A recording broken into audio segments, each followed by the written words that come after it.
Hi everyone, welcome back. That snippet was of Tiffany Henyard offering her condolences for the late supervisor Frank Zuccarelli, who passed away suddenly. While it's clear she was saddened by his passing, there's something about her repeated claims of viewing him as a mentor that doesn't sit right with me. Let me be clear, I intend to approach this respectfully. When discussing someone who has passed, we must acknowledge that we cannot speak for them. My comments are solely my opinion about Tiffany Henyard and her statements. Now, while Henyard has often expressed admiration for Zuccarelli and claimed he was a mentor to her, I believe the term mentor carries a specific meaning.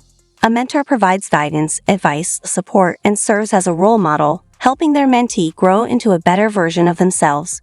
Judging by Henyard's actions and progression, I don't see evidence of that growth. In fact, I, and many others, would argue the opposite. In this video, we'll compare Frank Zuccarelli's words and leadership style with Tiffany Henyard's actions and treatment of the township, Dolton, and others. By the end, we can draw our own conclusions about whether her claim of mentorship holds up. Personally, if I were in Zuccarelli's shoes, I wouldn't want someone with Henyard's behavior to call me their mentor. It's not a reflection I'd be proud of. Before we dive in, if you're new here and enjoying the content, please give this video a like. And if you're a returning subscriber, welcome to my first video of 2025. Thank you for your continued support. Now let's jump into why I believe the term mentor was more about political convenience than genuine mentorship. Unfortunately, the Board of Trustees, Chris and also Carmen Carlier. The Board of Trustees did not show up, and I just told you the two people that didn't show up, Carmen Carlier and also Gonzalez. People have not showed up, meaning the trustees, Trustee Carlier and Trustee Gonzalez. And I want to tell you how illegal and corrupt the two individuals are. Trustee Carmen Carlier for a forensic audit of Keith Freeman credit cards and also Carmen Carlier credit cards. I am seeking the removal of Trustee Carmen Carlier because she's a liar. Tiffany Henyard originally started a cancer foundation, but later, during appearances on The Roland Martin Show and another podcast, she claimed she didn't start it. Instead, she said that someone admired her so much they decided to use her name and likeness for the foundation. You honestly can't make this up. According to her, the foundation wasn't her doing. However, when people began digging into the charity's financials, they discovered a significant donation made to it from Thornton Township, essentially using taxpayer dollars. Following this revelation, Henyard attempted to distance herself from the foundation, insisting it wasn't hers. Yet again, we've uncovered video evidence that contradicts her statements. Things I've seen, I can confirm that she and he told us to hold the warrant list from the trustees. You know why? She said, because we are at war, and how do we give our opponent resources to help them? Interestingly, Tiffany Henyard sounded very clear and confident when she initially stated that she started the Tiffany Hen Cares Foundation. However, during later appearances on The Roland Martin Show and another podcast, she claimed she didn't start it. Instead, she explained that someone admired her so much they decided to use her name and likeness for the foundation.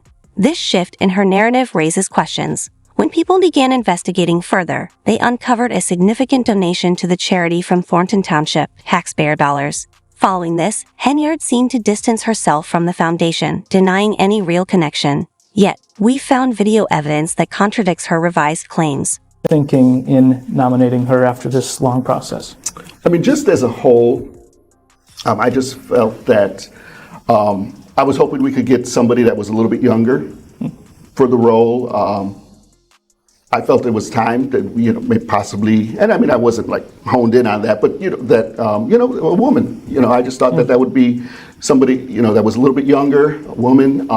She went straight to Frank's office and, sat in the chair and she just kept basically yelling, what are they going to think now? What are they going to say now? Speaking of the Dolton trustees, because I guess, like I said, there was already a rift and I didn't know that.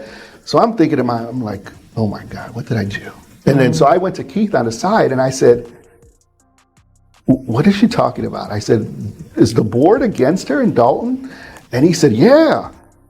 And I said, who? He's like, everybody. When Tiffany Henyard claims she's not on anything, or that her name isn't associated with something, it allows her to assert plausible deniability.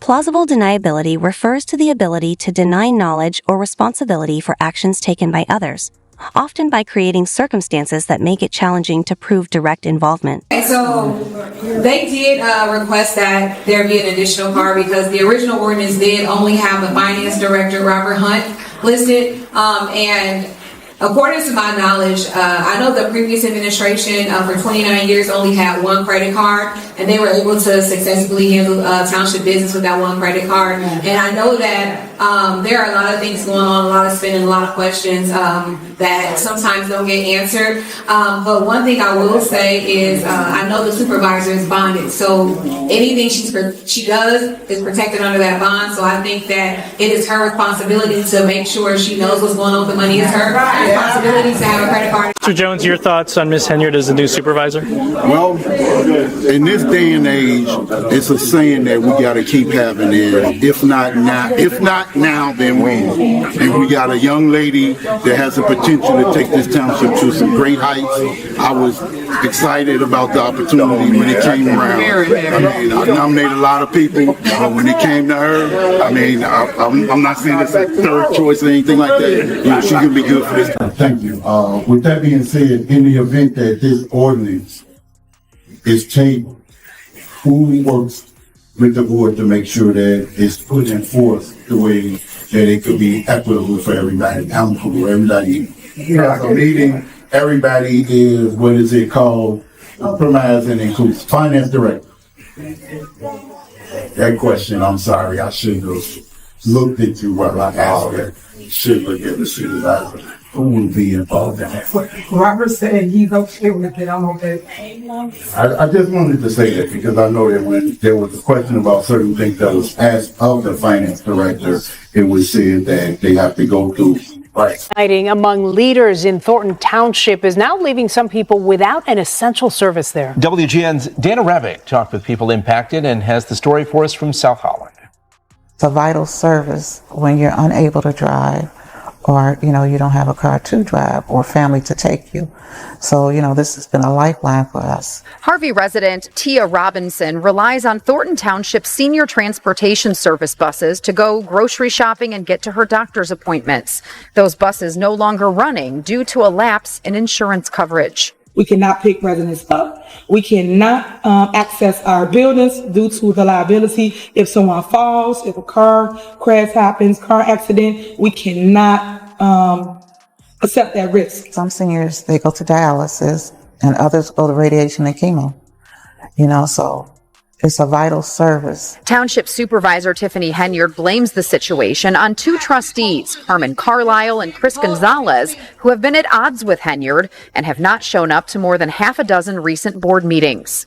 Regardless of how you feel personally, you should come, you should vote. This is about the people. This isn't about a person. This is about the services that people depend on. Trustee Carmen Carlisle today saying, quote, "This situation is not about trustees failing to attend meetings. It is about the supervisor's failure to lead with transparency, accountability, and sound management of township resources. The residents of Thornton Township deserve better than excuses and blame shifting." Carlisle saying Henyard had an option to auto-renew the insurance coverage, but chose not to act. While insurance for township buildings and vehicles lapsed December 1st, the buses were spotted taking seniors to Supervisor Henyard's December bingo night. There was one bingo night in December, and it looked like those buses were being used to bring seniors to the bingo night. Do you know anything about that? Obviously, the video shows the buses. What I do not know is if they had got like some one-day insurance or anything like that. I don't know. I wouldn't handle that. According to internal emails obtained by WGN between Trustee Gonzalez and the township's finance director, insurance on all township vehicles did lapse on December 1st. The next scheduled board meeting is January 14th, but Gonzalez tells us he thinks a special emergency meeting will be called before then to get insurance approved. I'm just so happy to let people know the things that I'm doing in the township, which we have a surplus of it. That's something that the news don't talk about, and that's why they fake, because they say one-sided narratives. So I want people to know that when I became your supervisor, I had a deficit. We turned the township, me and my team, my administration, Thornton Township, into a surplus. So with 20 years of banking experience and a degree in finance, I was looking at the budget that's been presented, and I appreciate you, Trustee Carmen Carlisle and Gonzalez, for having somebody else take a look at it. In some cases, the numbers just don't compute, like they don't accurately add up, so I think some of those are just probably typos. In other cases, Supervisor Henyard, you ran off numbers that you said was our current surplus. They don't match the numbers that are in the budget. We ultimately have a budget that's not balanced.